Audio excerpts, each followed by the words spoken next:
Welcome to the 5th in our series of Working Family Forums. We are very honored you could join us today.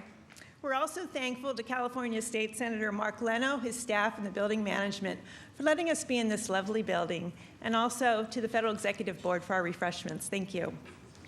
We have several elected officials with us today. I'm very pleased that the mayor is with us, that Supervisor Chu and Assessor Chu are with us, that we have several members of Congress, Leader Pelosi, Congressman Honda, Congresswoman Spear, Congressman Huffman. Thank you so much for joining us. We also have a special guest in our audience today, Nicole Muskandis, co-owner of Nicholas & Company, a small business that has been recognized by President Obama and Secretary Perez for their work on workplace flexibility. Thank you, Nicole, for being with us today.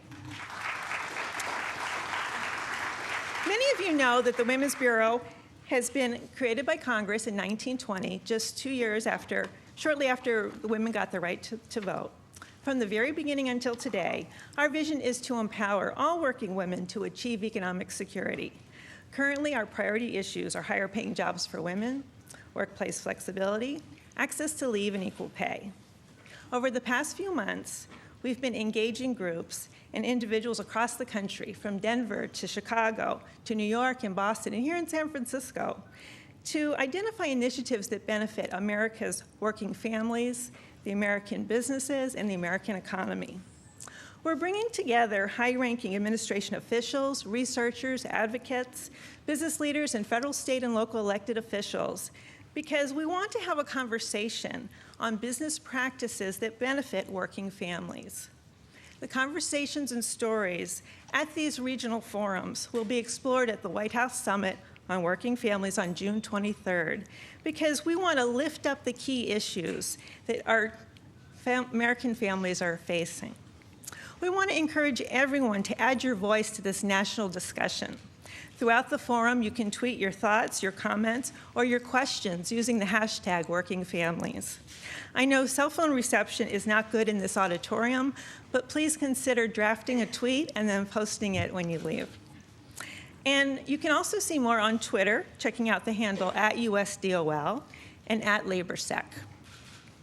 We also have a Share Your Story wall, and that's in the reception area where you can add your thoughts on a Post-it note about how you feel working families need to be supported.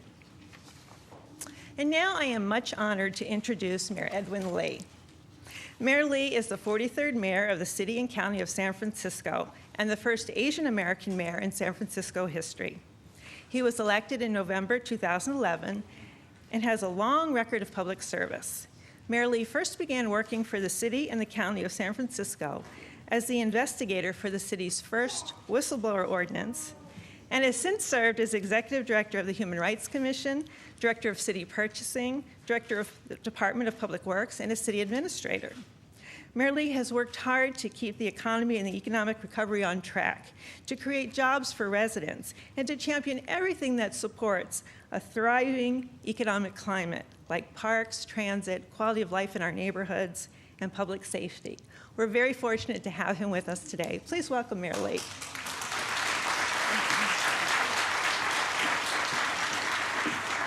Kelly, thank you very much, and thank you for what you do for our national working people across the country as well. Hello, everybody. Good afternoon. Welcome to San Francisco. I was tickled just a moment ago when Leader Pelosi says, "You're looking thinner." I said, well, that's what an $8 billion budget, 27 labor contracts, and a lot of ballot measures do to you. So it must fit you. I don't think so. But Leader Pelosi, thank you again for joining us on this wonderful stage on this beautiful topic. And Secretary Perez, welcome back to San Francisco. And thank you for establishing San Francisco. We're really honored to host one of the forums across this country to be chosen to be a location for a discussion on working families. I also just want to take an opportunity to thank all the congressional representatives here today. You're wonderful to work with, and we have a national agenda as we do everything locally we can do for our folks. I just want to say hello again to Elmi Bomero. She's been a wonderful contact, and welcome her back to the regional office.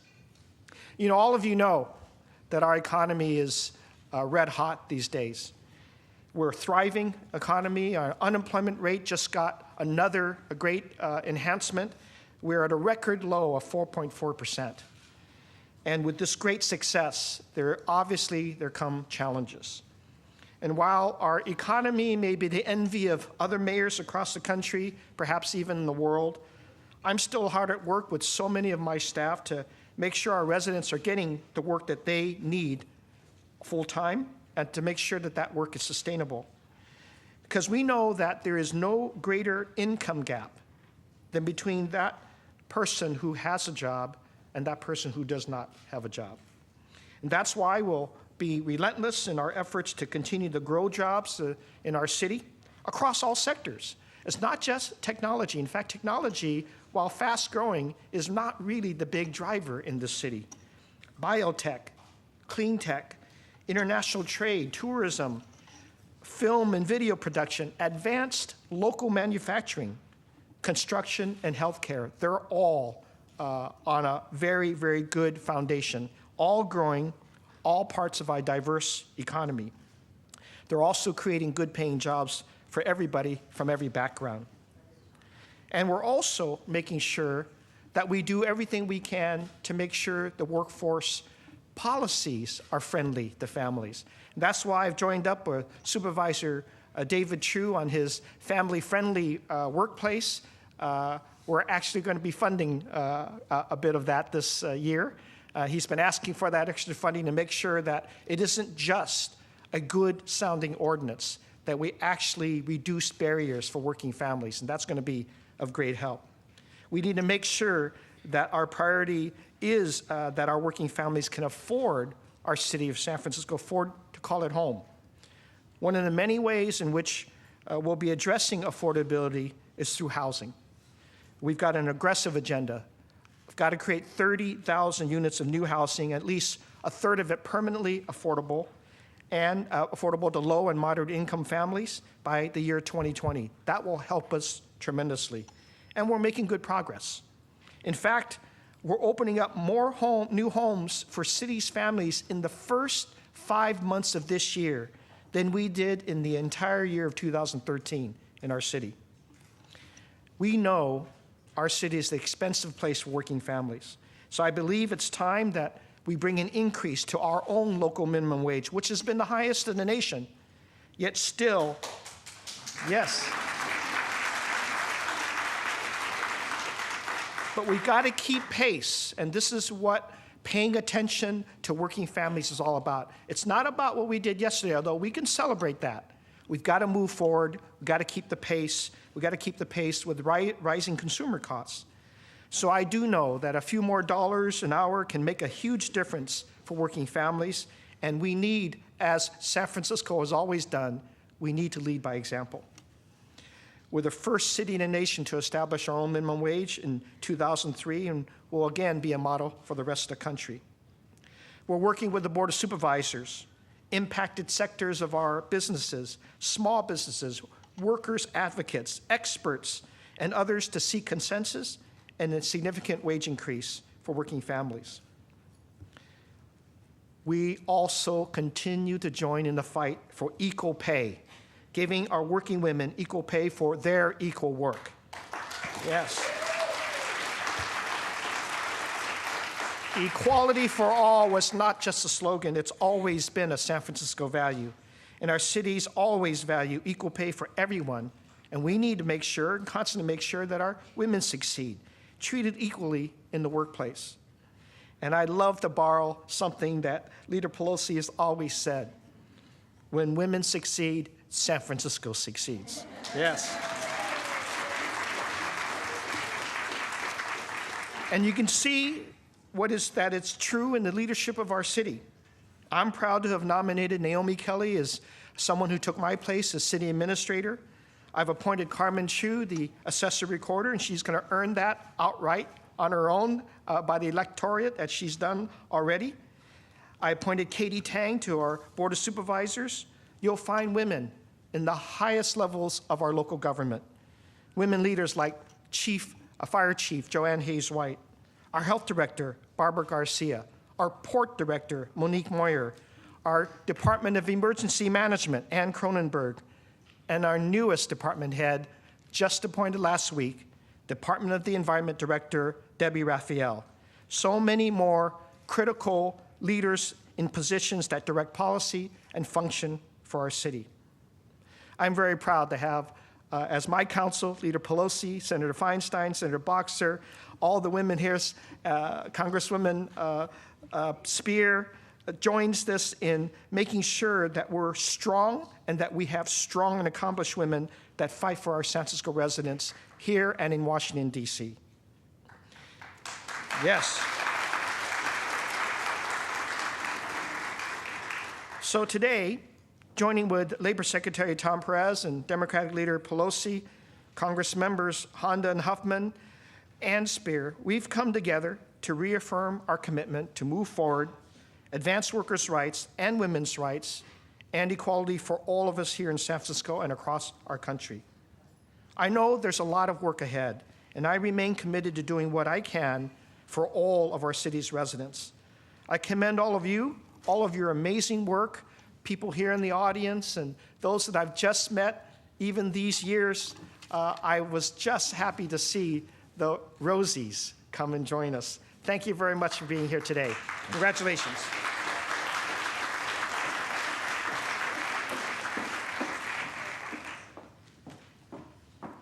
Good morning, everybody, and thank you for attending this important forum. My name is Elmi Bermejo, and I'm the regional representative for the Department of Labor here in San Francisco.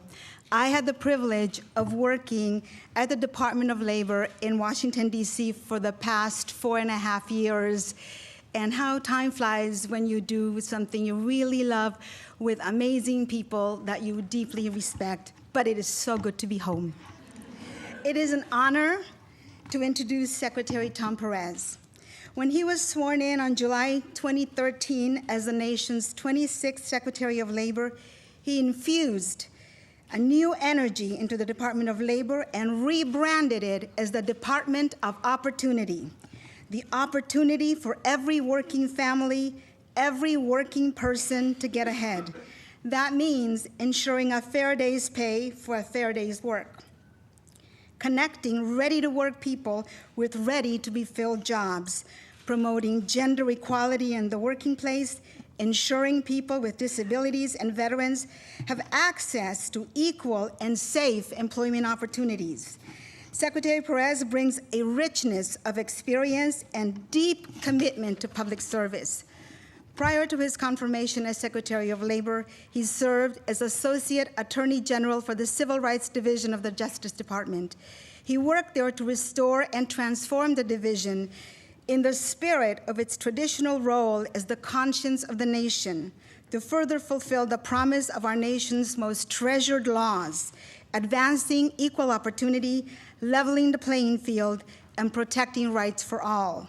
He also served as Deputy Attorney General under Attorney General Janet Reno, where he chaired the Interagency Worker Exploitation Task Force. He was special counsel to the late Senator Edward Kennedy as an advisor on civil rights, criminal justice, and constitutional issues.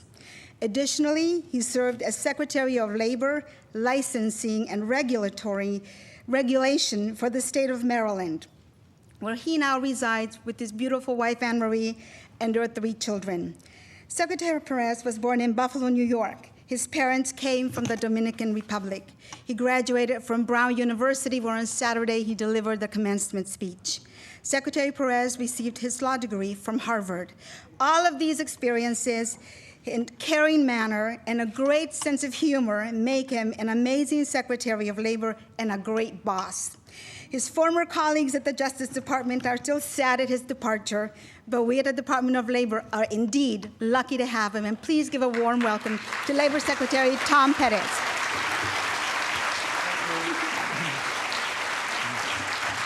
Good afternoon. Good afternoon, San Francisco. It is great to be here. Elmi, thank you for your kind words, and it's an honor to be here in the presence of so many important people. All of you are important, and I want to I really enjoyed meeting the Rosies, and we're going to talk more about the Rosies later on, but thank you for the great work that you do. Leader Pelosi, thank you. I know a few people in America who've done more for working families than you, and so I want to say thank you to you for all the great work that you do. And again, thank you to all of our elected officials, and Mayor, thank you for the warm welcome once again. We have a wonderful partner in the Center for American Progress. I used to serve on their board, and Neera is fantastic. She follows someone who was fantastic, and the Center for American Progress is all about progress. It's all about moving America forward, and thank you so much for the work that you do. The President's Opportunity Agenda is really about 4 basic things. It's about making sure we grow the economy and add more jobs, good jobs. It's about making sure that people have the skills to compete for those good jobs. It's about making sure that everybody has access to equal educational opportunity from pre-K and throughout. And it's about making sure that we reward work with a decent wage that allows you to put a roof over your head, allows you to have health care security, housing security, retirement security. That's the basic opportunity agenda of this president. And I'm very proud to be working with him, because what we're trying to do is make sure that for everybody who works hard and plays by the rules, we reward hard work, we reward that responsibility, and we work to strengthen families. That's what we're about in this administration, working together with members of Congress. And you know, we have to acknowledge, and what the Working Family Summit is really about, is we have to acknowledge that we're not in Leave It a Beaver land anymore. You know, America has changed. There are more women in the workplace. The family has evolved. Family responsibilities have evolved, and public policy needs to evolve with those changing demographics and changing trends throughout America. I talk to people all the time, and they ask me the following questions, or they give me the following concerns. You know, I need to make enough money to put food on the table, but I also want to be home to eat dinner at that table with my family.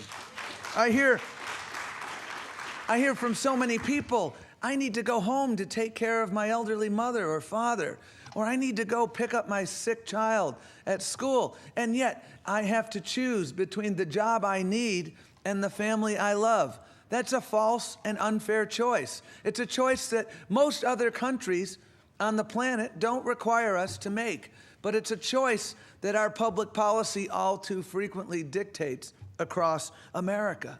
The most important family value for me, or one of the most important, is time spent with your family, being able to help your children with their homework, being able to be home at night. And yet, there are all too many people who are working 2 and 3 jobs and can't afford to help their children with their homework. That's not America. And so that is why we're having these working family summits across the country. And I want to applaud my colleagues at the Women's Bureau at the Department of Labor who have been helping to lead them. They've done great work throughout the country in shining a light on these issues. And these summits are talking about the basic building blocks of self-sufficiency and family vibrancy. And one of the basic building blocks is earning a decent wage. Nobody in this country who works a full-time job should have to live in poverty. And yet we see throughout this country millions of Americans working hard and falling further behind. And one reason they're working hard and falling further behind is because our minimum wage nationally, I use the word nationally, Mayor, because I know you're ahead of the curve here in San Francisco, but our minimum wage nationally hasn't kept up.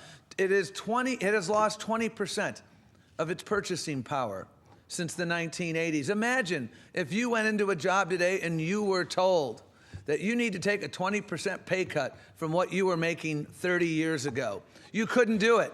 Your utility bill hasn't gone down by 20%. Your gas bill, it certainly hasn't gone down by 20%. None of your expenses have gone down by 20%. And that is why it is so important for us to continue this advocacy around raising the minimum wage. It's time for 10-10 across America. And I want to thank so many of my friends that I have met in the business community because they have given strong voice to this. They have recognized powerfully that when you take care of your workers and pay them a decent wage, you have a loyal workforce. When you put money in people's pockets, as Henry Ford discovered 100 years ago when he doubled the wages for people on the assembly line, guess what happens? They spend it. They spend it in our communities. And when they spend it in our communities, businesses have to hire more people, and businesses grow. America succeeds. Everyone succeeds. And that is why we continue to work so hard to raise the minimum wage. And I want to applaud those liberal leaders like Mitt Romney and Tim Pawlenty and Rick Santorum, all of whom in the past few weeks have come out and said we should raise the minimum wage in America because there's a recognition, and you look at the polling. This isn't simply Democrats supporting increases in the minimum wage. It's across the board because there is a recognition that we need to put money in people's pockets. It is a matter of fundamental fairness. We can reduce the ranks of food stamp recipients by 3.8 million simply by raising the minimum wage. 3.8 million. That is why we will continue to work so hard, because this is not simply an issue for a few. It's an issue for the entire country, and all too many people, and disproportionately women, and all too frequently women with children. If you're a tipped worker, you're especially challenged. People don't believe me when I tell them that the tipped wage federally is $2.13 an hour and it hasn't been raised in forever. That is $2.13 an hour. All too many women, they come home at the end of a work week when they're tipped workers and their actual paycheck is zero after their deductions. So they're relying on those tips for the entirety of their income. That is not fair that we have a $2.13 minimum wage for tipped workers at a federal level, and we need your help.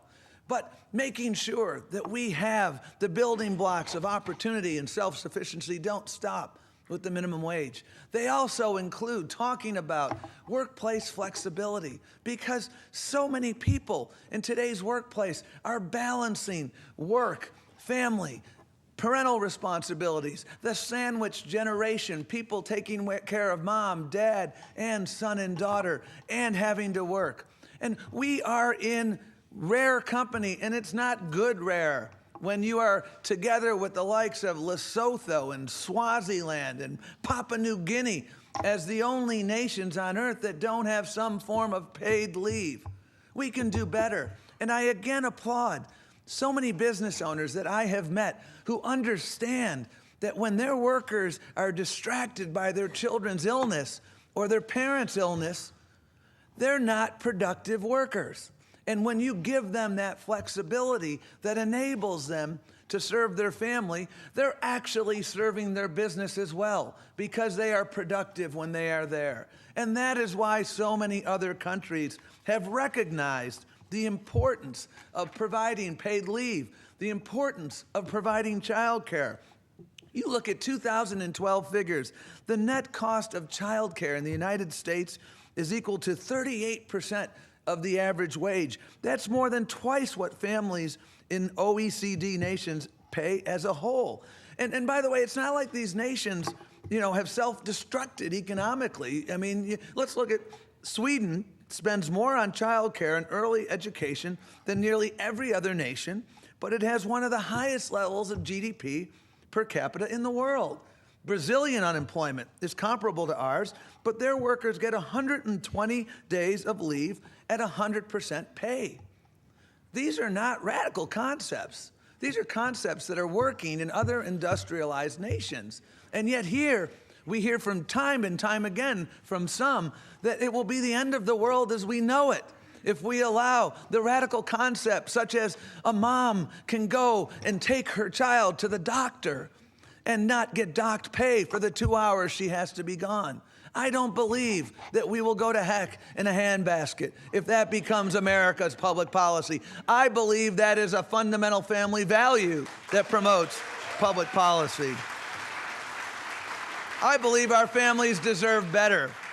And I believe it's a false choice to suggest that we either grow our economy or we help our families. We can do both. And a working families agenda doesn't end there, but it continues with making sure that we treat women in the workplace with dignity, without discrimination, and we get their highest and best talents out of them. We have Rosies in the audience, and I want to say thank you to all of you. One of the best presents I've gotten, I got a little while ago from Phyllis Gould. I'm not going to tell you Phyllis's age because my mother taught me that it was impolite to tell you how old somebody is. She is slightly older than I am. She joined her husband to work as a Navy certified welder during World War II. And guess what happened back then?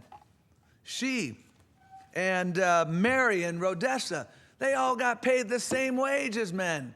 We were able to figure this out during World War II, that men and women ought to get paid the same. What a concept. Equal opportunity. And yet, where are we today? We are not where we need to be. And that is why this Working Family Summit will continue to focus on what Leader Pelosi has said. And I will slightly amend what you said, Mayor. When women succeed, America succeeds, not simply San Francisco.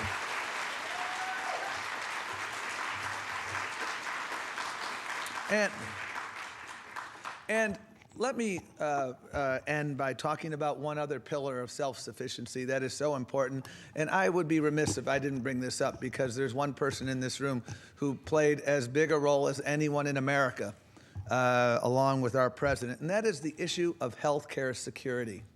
How is it that in a nation as wealthy as ours, it was once the case that you could not get access to basic health insurance? I spoke to a minimum wage worker in the Midwest recently who told me that his employer at a fast food restaurant told him, "I'm going to fire you unless you produce a doctor's note to explain why you couldn't get to work yesterday." He was sick as a dog. And he explained, and by the way, you know, when you're in the restaurant industry and you're really sick, like, I'd prefer that you stay home. Just a thought. Putting that aside, he told his employer, "How can I afford to get a doctor's note if I can't afford to go to a doctor?" Well, that's why Leader Pelosi and the president put their reputations on the line for the most important piece of public policy we have seen in a generation, the Affordable Care Act. We are on the right side of history.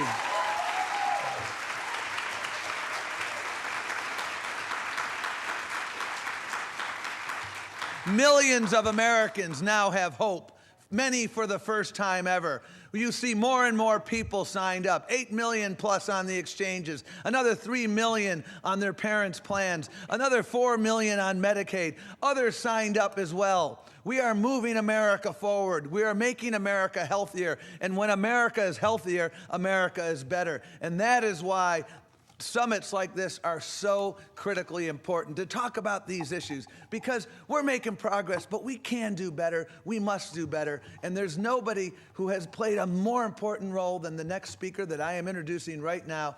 Your congressperson here, one of your congresspeople, your House Minority Leader, and one of my heroes, daughter of Baltimore, so we claim her in Maryland too, Nancy Pelosi.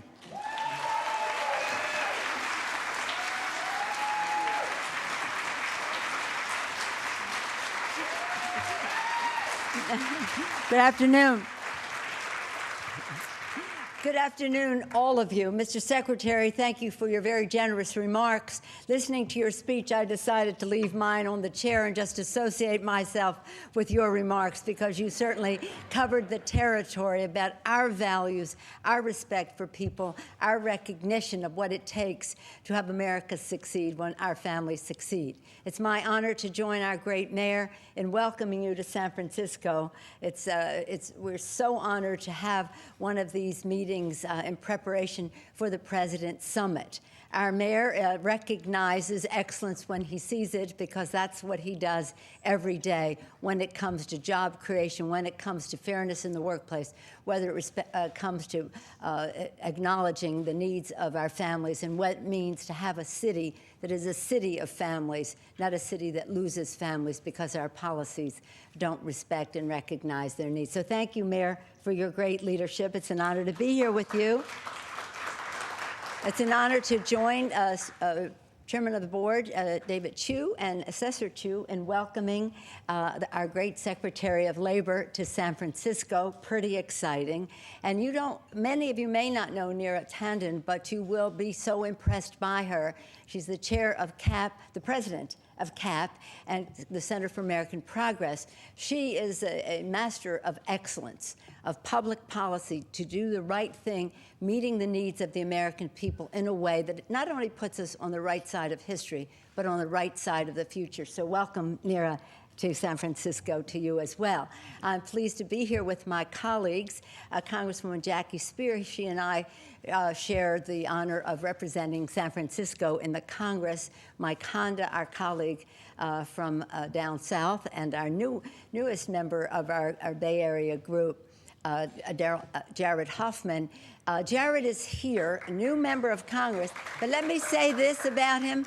He comes to fill the footsteps and his own of Lynn Woolsey, a welfare mom who served in Congress, and she said, I couldn't be more thrilled than that Jared is there to carry on that work, making his own mark. Thank you, Jared. Thank you, Jackie Speier. Thank you, Mike Honda. Okay, the Secretary has laid it all out for us. The President has established a summit which captures the challenges that we face and has solutions for them. I was so proud that in his State of the Union address, the line that got most applause in-house and across the country by the measure of such things was, when women succeed, America succeeds. It's not just the title of our economic agenda for women and families. It is a statement of fact. Women's success is very important. Let me tell you how we got to that place and where we go from here very briefly. Beginning of the session of Congress, a year and a half ago, Jackie and others, we came together of our women members, and we said we want to go around the country and hear directly from women and currently what it is they need to have to unleash the power of women in the workplace. It wasn't every issue. Certainly healthcare had an impact on that. Jackie's been a champion in the Congress on violence against women, sexual assault in the military, and the rest of that.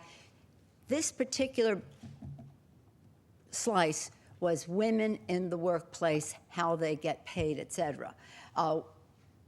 We went all over the country for about 6 months. What we learned there were these three things.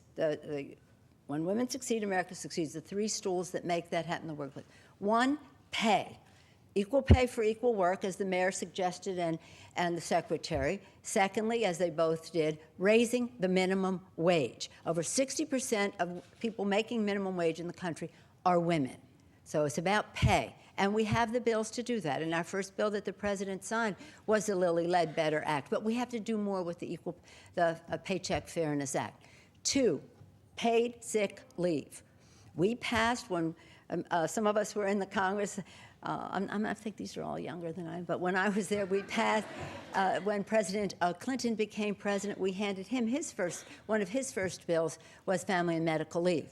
Over 100 families have taken advantage of the family and medical leave. But it's not all paid. And that's a great thing. It's made a difference, transformational in our society, but it's not all paid. So we want it to be paid. Why should we, as the secretary pointed out, the greatest country that ever existed in the history of the world, be it down there with Lesotho and other countries, that we don't recognize the obligation that people have to their families if they are sick, if their children are sick? Paid leave. And the third of those is child care, quality, affordable child care. Early childhood learning. Parents, children learning, parents earning. It's important for the family. It's essential for the children. And this is about not only women as employees, it's women as employers. Thank you, John Arsmeyer, for your work on small business, because the fastest growing sector of our economy are small businesses, women-owned, minority women-owned businesses. So women as entrepreneurs as well as employees in the workplace. So let me just tell you a couple things. When we went around and were talking about paid leave, we had people tell their stories, and that's what you have to do. As was Elme, darling, where is she?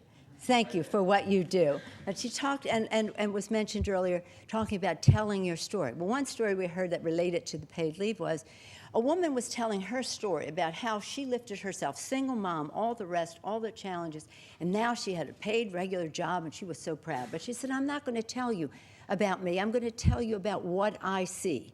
I'm a bus driver, a school bus driver. I pull up to the curb. Some of you have heard me tell this story. I pull up to the curb. I see a mom, tears in her eyes. I know exactly what's going to happen because I see it every day. She's going to put a sick child on the bus because she has absolutely no choice. If she takes a day off from work, she's docked pay, she can't afford it. If she takes too many days off from paid, she loses her job. She has no paid sick leave, so she can't take that, and she has no child care. She can't afford it.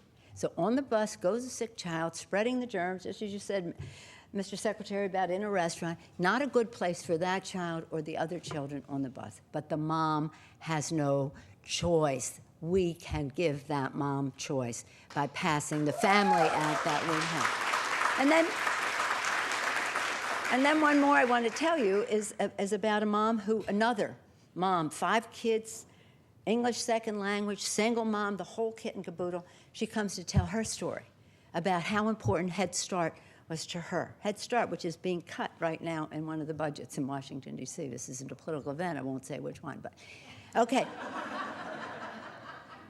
Almost like 250,000 kids being cut out of Head Start. But in any event, she comes, she tells the story about now she has a job, and she's so confident, and she's confident with her 5 kids, and she has a job, and she's so happy, and she's looking for promotion to earn more, et cetera. But she was scared because she was going to tell this story to this whole meeting such as this at Hunter's College in Manhattan. And she said to her kids, I'm not nervous about who I am, but I'm a little nervous about making this presentation at Hunter's College. Will you listen to my speech? So the kids, 5 kids, sit down on the floor, listen to the speech, and at the end, the youngest one, she said, any questions, any comments? The youngest one, 4 years old, raises her hand. A Head Start student, 4 years old, raises her hand and said, Mom, I just have one question. Who gave you permission to use my name in your speech? You go, girl. Think of the confidence. Think of the confidence, the self-esteem that little girl had from doing from that. But again, we talked about pay. We have the paycheck fairness. You're right, Mr. Secretary. There are Republicans out there who do support raising the minimum wage. They don't happen to be in the Congress of the United States, but we want them to be. We want them to be, and that's why, at Jackie's insistence, that's why, while these meetings cannot take place every place in the country, and we're privileged to have one in San Francisco, we're hitting the road. We have a bus trip, right, Jackie? We're going to start in Seneca Falls next Sunday. When women succeed, America succeeds. That's our bus trip. Women on a roll, and And I told you that the first 6 months we plotted and planned what would be the priorities. In July of last summer marked the 165th anniversary of the Seneca Falls Declaration of Sentiments, that all men and women are created equal and are entitled as such to equal treatment. So that was 165 years ago. It took decades for women to get the right to vote. When they got the right to vote, people say women given the right to vote. Not given, no. Fought for, marched for, struggled for, starved for, were starving for. So I got that. The next step in that are our Rosies. Our Rosies. Phyllis and I discussed this when she was in Washington. She went to see the president, the vice president. A group of them did. Then they came to the Capitol. Jackie and I welcomed there. Jarrett was there, too. And Mike, too. So anyway, they came. But these Rosies, just think, right to vote in the early 20s. that in the 40s, women leaving home, this is revolutionary, helping with the war effort, as the secretary said, getting out of the house and working, getting paid equally as well. This was a big deal, and it made change. Then we had the higher education of women and women in the workplace in many ways. But the missing link in the whole thing was childcare. And that is what we must focus on: quality, affordable, children learning, parents earning, early childhood education. So from last July on, for the next almost year, we have been going around the country getting the stories and the rest. And this Sunday, Jackie will be there. We'll be in Seneca Falls, and we will begin our bus trip to get the job done, to make sure women out there know that somebody is fighting for them, that it is possible to raise the minimum wage, to have equal pay for equal work, to have paid sick leave, to have affordable quality child care. And you know what? It all grows our economy. That's why we say what we say, which I'll say at the end. And we'll go from there. We'll go through New York, and we'll go. We're going all over. We're going to meet up with First Lady Michelle Obama in Boston. I know she's going to be talking about kids, hunger, and kids, and the rest. But it's all about family. It's all connected because, as the secretary said, you can't afford to feed your children. I mean, you want to put food on the table. You want to be there too. How many moms have told us they don't have the faintest amount of time to mentor their children? They're holding down 2 jobs and the rest of that. What is this? Family values, we think, mean giving people that opportunity. So we're so proud that our great Secretary of Labor, isn't he great? Isn't he great? We're so proud of him, and that he and Center for American Progress and Neera Tandem, whom you will hear from, are co-chairing all of that in Washington, D.C. But when we get there on June 23rd, we will have come off of our bus trip. We will have heard from all of you here first and foremost. So when we go to the table, we'll be current. And again, we want to be not only on the right side of history, but on the right side of the future. And we do know you raise the wages and the salary of some, you lift everyone up. And that's why we proudly say, when women succeed, America succeeds. So thank you all for being here today. Thank you for what you do. I want to again thank my colleagues, Jackie Spear, Mike Honda, and Jared Hoffman, for their leadership in Congress, fighters for all that we're talking about here today. And again, proud to represent this great city led by this great Mayor Lee. Thank you all very much.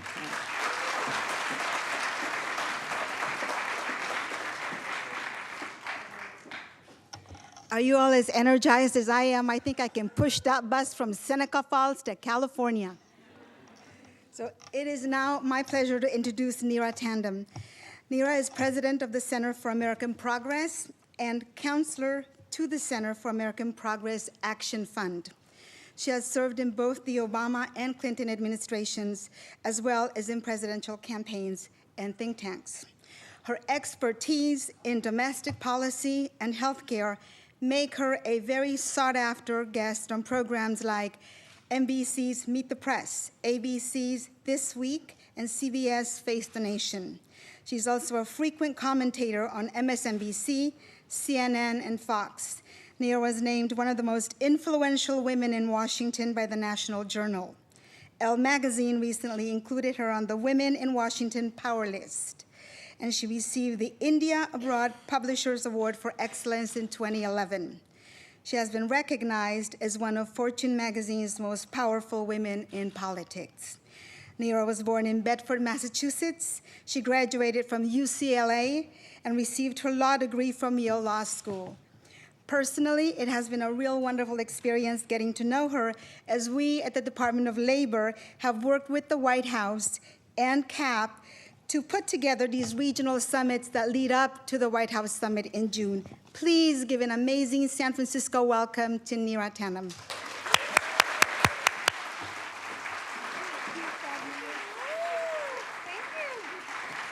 Thank you so much, Elmi, and I can say to your boss, Secretary of Labor Perez, the Women's Bureau has done an amazing job, and we're really thrilled to work with you as we head towards June 23rd. I'm really just tremendously honored to be on stage with some people here who are actually fighting every day. I have to take one word on health care for Leader Pelosi because I worked on the president's health care team. It's true that she fights every day for working families, but the place where I saw her leadership was on the health care bill when, I have to say, our backs were truly against the wall.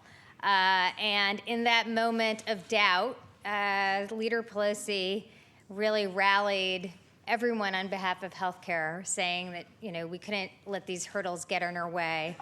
We were going to...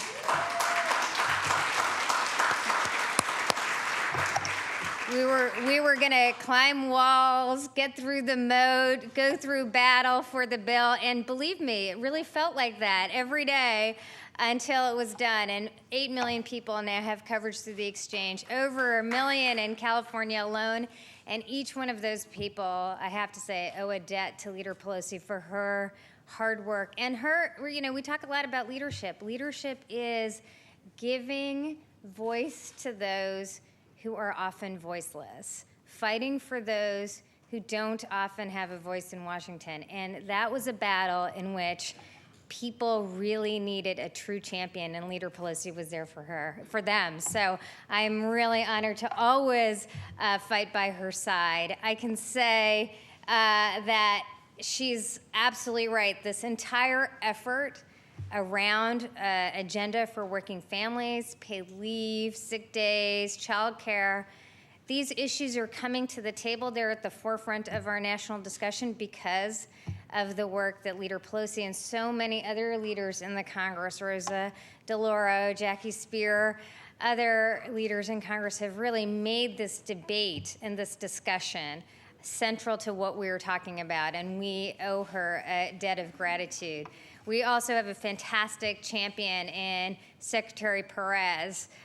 This event today and the summit on June 23rd, I have to say, is a little bit of work to gather so many energized voices. And he's leading throughout this effort and been a champion. And when we make that happen, that big event happen, and we have all these women and leaders focused on this national debate, it will be in part because Secretary Perez has his Labor Department is making this happen, because at the heart of this event is really an opportunity agenda, and the Opportunity Department is a central part of that. I want to thank the members of Congress here today, Congressman Huffman, Congresswoman Speer, Congressman Honda. They are all leaders of this, and I want to thank Mayor Lee. San Francisco and California are an example of how we can make progressive policy change for working families and have economic growth. So thank you for that. This is going to be an amazing afternoon, and I just want to take a few moments, because I want us to get started, to talk really about how these issues have mattered in my own life. Because I know we'll hear tremendous stories today, but I think it's important to remember that these choices are ones that you don't have to make. I'm really here as president of the Center for American Progress because when my children were young, I didn't have to make the choice between being a good worker and being a good mom. I had young children when I started on Hillary Clinton's campaign for president. I was a policy director on that campaign. I eventually went over to President Obama's campaign and helped bridge that gap. But I started on Hillary's campaign, and my youngest child was 18 months when I started on that campaign. And when it started, I was honestly very anxious about whether I could pull this together, whether I could be a good staffer on a presidential campaign, which had obviously a lot of demands, and be a good mom. Because, when your child's 18 months and your older child's 4.5 years old, those are really important times in a kid's life, in your children's lives. But I had a boss who recognized that workers were both. She had workers on her staff who were also parents, and You know, I was able actually in most evenings to come home and read to my children, actually have dinner with them often. I didn't sleep that much, but I was able to do it. And you know, there was one time where I really faced this choice. I remember it was I was in charge of Hillary's debates, and in the second debate, the debate prep was actually the day of my daughter's pre-K graduation. And I don't know if you've gone to a pre-K graduation, but they are so cute. They have the white outfits and the little mortar boards, and they're like 4 feet tall. My daughter was 3 feet tall. It's really, really cute. And I was worried, you know, this was a big thing for my boss, but it was also my daughter's pre-K graduation. So I went to Hillary and the campaign manager and said that they were going to have to put the deputy in charge because I couldn't leave the pre-K. I had to be at the pre-K graduation, right? And Hillary changed her day and reorganized her entire schedule so that I could be there because she didn't want me to have to make that choice. She was willing, you know, to change her day. And there were times during the fall where we had debate preps at night, and she would move her schedule so I could actually be at put my kids to bed because it was just getting too much, and she knew that I needed to be a good mom too, to be a good worker.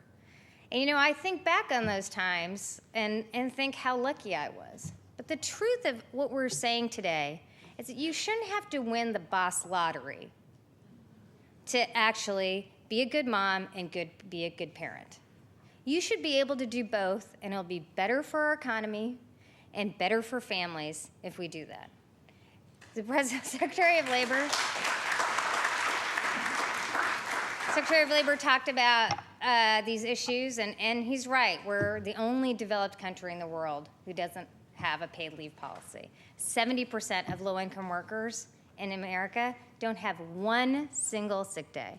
So that's why we are having this summit and the summit on June 23rd, which I hope people will focus on. It's a lot of energy and work going into it because we want to spark a national conversation to make a public demand for policy change. We want to make sure people understand these are choices. They're not just private choices you have to make on your own. We can have paid leave. We can have access to sick days. We can do it, and we can do better for our economy if we do so. California is paving the way. San Francisco is paving the way. I hope everyone will focus on June 23rd. I hope your voice will be loud on that day, but even louder as we go forward, because we need folks in the country to recognize it's not just important to have leaders. We need to have political and public policy voices behind them. We need the public's voice behind Leader Pelosi as she demands policy change in Washington. These issues have bipartisan support in the country. They need to have bipartisan support in the Congress. And only when people become active will we get there. Thank you all very much, and I look forward to the day.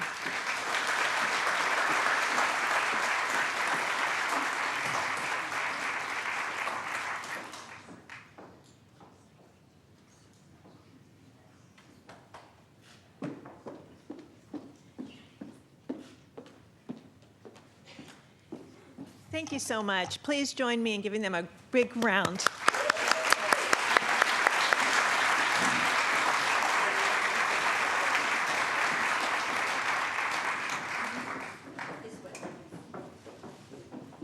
Thank you, Jim. Thank you so much.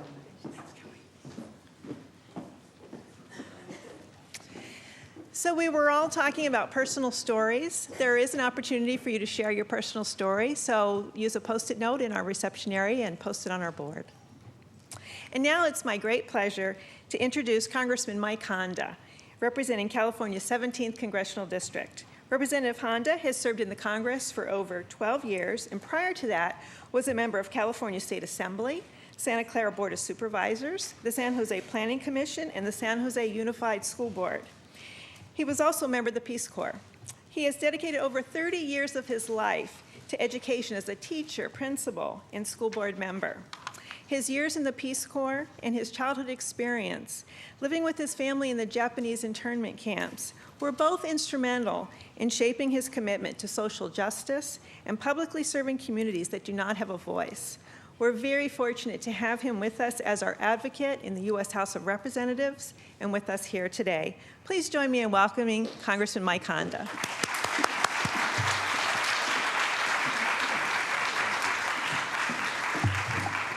Well, thank you very much, and I would really like to thank Labor Secretary Tom Pettis for holding this summit for working families here in Northern California.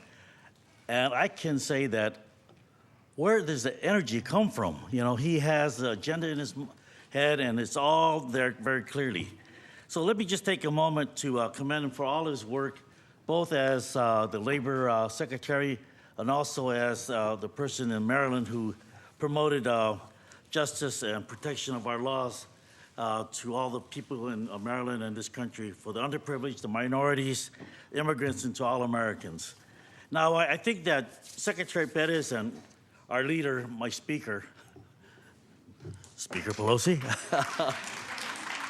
is putting all their commitment to action for economic justice, providing greater opportunities for working families and strengthening the middle class and promoting fairness in the workplace.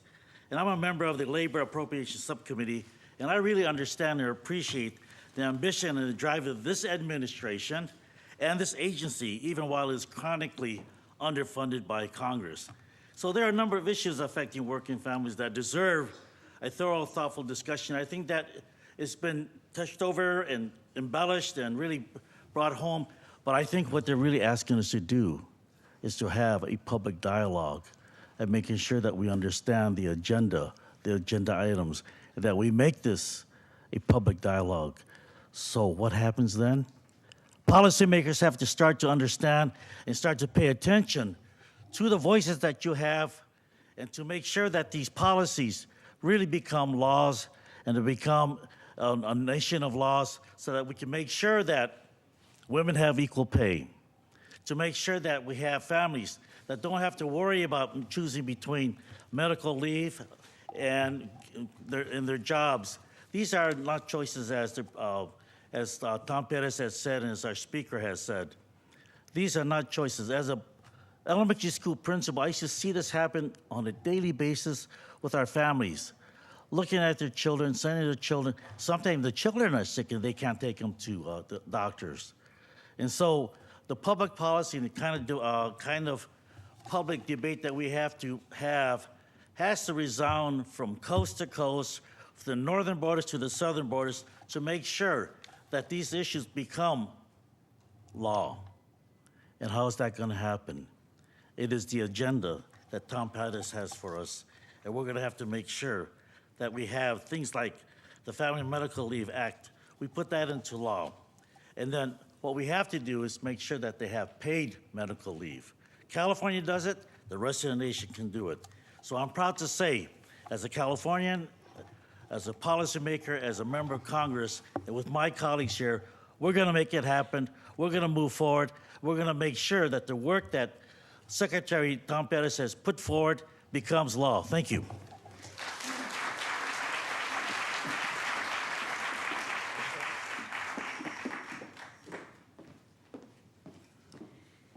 Thank you very much. I'm delighted to introduce Congresswoman Jackie Speier, representing California's 14th Congressional District. In 2012, Newsweek named Representative Speier to its list of 150 fearless women in the world. She is well known for her passionate advocacy and compelling speeches on the House floor on behalf of women's health issues, veterans, especially those who've experienced sexual assault. She's fiercely championed the safety of neighborhoods, American consumers, taxpayers, and investors. Representative Speier has over 29 years of representative public service, and she also has the distinction of being the first California state legislator to give birth while in office. Please give Congresswoman Speier a warm welcome.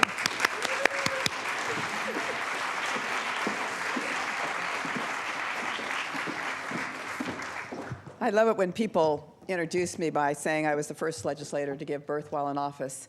I will also get on history as the oldest legislator to give birth while in office. Well, I want to just say thank you. Thank you to Secretary Perez for being here, for being committed to listening to the stories that you're going to hear in this extraordinary region. To our great leader, Nancy Pelosi, this is why women will succeed in this country, because she is at the helm. And to our drama-free Mayor Lee, as I like to refer to him, he gets the job done, and we are very fortunate to have him here. And to Neera Tandem for her great leadership at CAP and her continuing work on behalf of women, we thank you. I'm going to be very, very brief. We are not going to live in a Mad Men episode. That happened 50 years ago. And it's time for this country to recognize that 40% of the breadwinners in this country are women. And when 40% of the breadwinners in this country are women, it is time for us to change the policies that are preventing us from working well together as families and working well together as workers. But I want to tell you one thing that is deeply disturbing to me, and I hope that the Secretary and his staff will recognize what's happening here in the San Francisco Bay Area can happen in other areas where there is great success, where economies are red hot. And I'm speaking specifically about the declining middle class in the Bay Area. It is something that is at a crisis and we must deal with. It has dropped by 10% in the last 4 years in San Francisco. It is now 33% of San Francisco is the middle class. So the rich have gotten much richer, and the poor have gotten poorer, and the middle class has shrunk. In San Mateo County, the minimum wage is $8 an hour. That's $16,600 a year. In San Francisco, it's $10.74. That's $27,000 a year.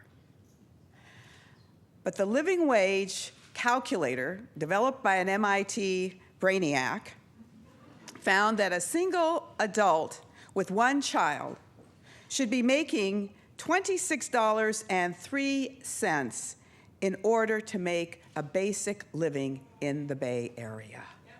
So 1010 is just the beginning of what we have to do to transform the way we look at working families in this country. And the middle class is desperately in need of our attention, and I hope as we work together today and throughout the year, we can draw more and more attention to this. Thank you very much.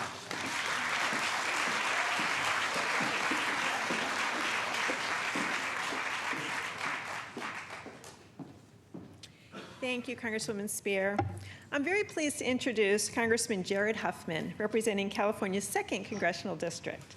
Representative Huffman has dedicated his career to protecting the environment. As director of the Marin Municipal Water District, as a state legislator, and now as a member of Congress, he's been a champion of safe water, solar programs, and the California State Park system. Before he entered public service, Congressman Huffman worked as senior attorney for the National Resources Defense Council and was a successful public interest attorney with many successful jury verdicts in gender discrimination and race discrimination trials. Please welcome Congressman Jared Huffman.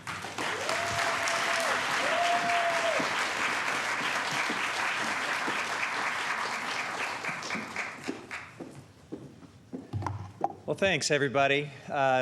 Just about everything I wanted to say was said by the previous speakers, but I will just add a very enthusiastic me too to the remarks that you heard from Leader Pelosi, from my colleagues in Congress, from Neera, and of course from our incredible Labor Secretary Tom Perez. That was a fantastic set of remarks. I will add a little bit about my congressional district. My colleagues all represent wonderful districts in their own right, but I'm a little partial to mine. And it's not just because we have the biggest and oldest trees in the world and 1/3 of the California coast just to the north of here and some of the most incredible world-class wine country in the world. We also actually have women who have changed the course of history in my district. And so 3 of them are here. Rosie the Riveters from my district, from Marin County. 2 of them were welders in the Marin shipyard in Sausalito. One, Phyllis Gould, who you heard about earlier, was a welder across the bay in the Kaiser shipyard in Richmond. But I wonder, since they've been talked about so much here today, and since we all are so proud of them, if we could ask them to stand specifically.